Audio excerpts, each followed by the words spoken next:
Hello guys, our topic for today is relative pronomen in genitive.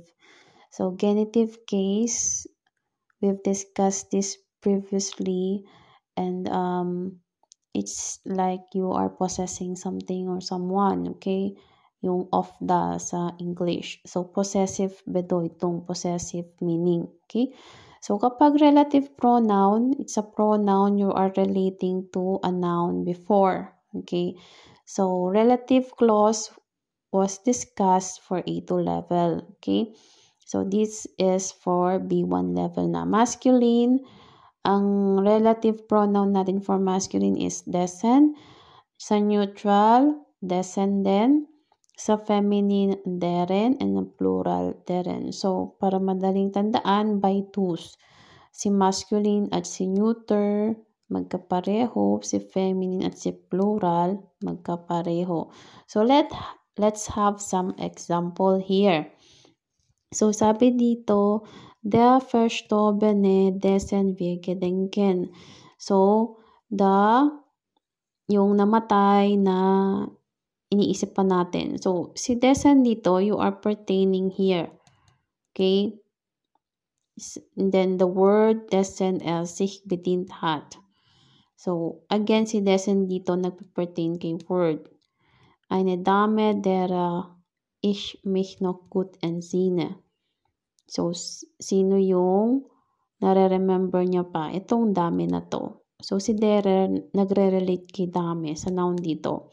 Die Freunde derer wir gern gedenken. Okay? So, it's like, it's the question of whose. Okay? Kapag genitive. Okay, let's have some exercises. Here are the English sentences that we need to translate. The man whose poem I read in the newspaper. The woman whose poem I read in the newspaper. The girl whose poem I read in the newspaper, and the students whose poems I read in the newspaper. So you can pause this video and then try to translate it of Deutsch applying the relative pronoun genitive. Okay, the first sentence is the man whose poem I read in the newspaper. So, ang noun natin dito is der man. Okay? The relative pronoun si dessen. Bakit? Because man is masculine. Okay? Dessen, ibig sabihin whose, okay? So, whose poem, Gedicht, I read in the newspaper. Ich in the Zeitung las. Okay?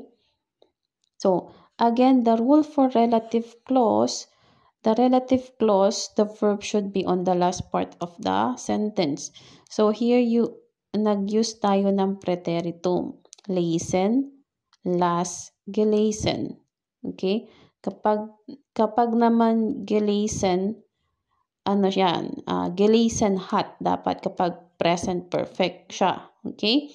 So, next natin, die Frau is the noun. Deren. Bakit siya deren? Because this is feminine. Deren whose Gedicht ich in der Zeitung las. Okay? So, again, the verb is on the last. Okay? The woman whose poem I read in the newspaper. Next natin. Das Mädchen. Okay? This is neutral. Kaya siya dito dessen. Gedicht ich in der Zeitung las. Okay? Next natin, die Studenten. Okay, this is plural. Kaya ito deren Gedichte ich in der Zeitung las. Okay? So, normally, ang katumbas niyan is whose kapag genitive. Okay, for exercises, you can answer numbers 2 to 6. Okay? Bitte beantworten Sie von Nummer 2 bis 6. Okay, wir haben ein Beispiel hier. Nummer 1, Latein ist eine Sprache. Ihr Einfluss ist sehr groß gewesen. So, was müssen wir machen?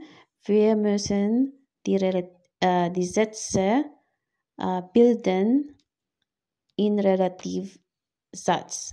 Okay, so For example, zum Beispiel, Latein ist eine Sprache, deren Einfluss sehr groß gewesen ist. Okay, so here we've used deren because the Sprache is feminine. Okay, deren is relating to the noun before, Sprache. And then the verb is on the last, gewesen ist. So apply this on the number 2 to 6 and let me check if it's correct. Okay? Next exercise natin, relative pronomen im Genitiv. So, write, okay, schreiben Sie P für possessive oder N für nicht. So, entweder P oder N. Okay? Von Nummer 1 bis 6. Italienisch ist eine Sprache, deren Klang vielen gefällt. Nummer 2. Ein ungewöhnliches Wort, dessen er sich bedient hat. Nummer 3. Ein Wort, dessen Aussprache vielen schwerfällt. Nummer 4. Russisch ist eine Sprache, deren Grammatik viele Lerner kompliziert finden. Nummer 5. Eine Gruppe, deren Sprache nicht bekannt ist. Nummer 6. Der Schriftsteller, dessen wir gedenken. Okay? So, just write possessive or not. Yun lang, simple lang. Okay, the first sentence is the man whose poem I read in the newspaper. So, ang noun natin dito is der man. Okay? The relative pronoun si dessen. Bakit? Because man is masculine. Okay? Dessen, ibig sabihin whose, okay? So, whose poem, Gedicht, I read in the newspaper. Ich in the Zeitung las. Okay? So, again, the rule for relative clause, the verb should be on the last part of the sentence. So, here nag-use tayo ng preteritum. Lesen, las, gelesen. Okay? Kapag naman gelesen, gelesen hat, dapat kapag present perfect siya. Okay? So, next natin, die Frau is the noun. Deren. Bakit siya deren? Because this is feminine. Deren whose Gedicht ich in der Zeitung las. Okay? So, again, the verb is on the last. Okay? The woman whose poem I read in the newspaper. Next natin. Das Mädchen. Okay? This is neutral. Kaya siya dito dessen. Gedicht ich in der Zeitung las. Okay? Next natin, die Studenten. Okay? This is plural. Kaya ito deren Gedichte ich in der Zeitung las. Okay? So, normally, ang katumbas niyan is whose kapag genitive. Okay, for exercises, you can answer numbers 2 to 6. Okay? Bitte beantworten Sie von Nummer 2 bis 6. Okay? Wir haben ein Beispiel hier. Nummer 1, Latein ist eine Sprache.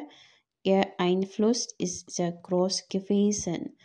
So, was müssen wir machen?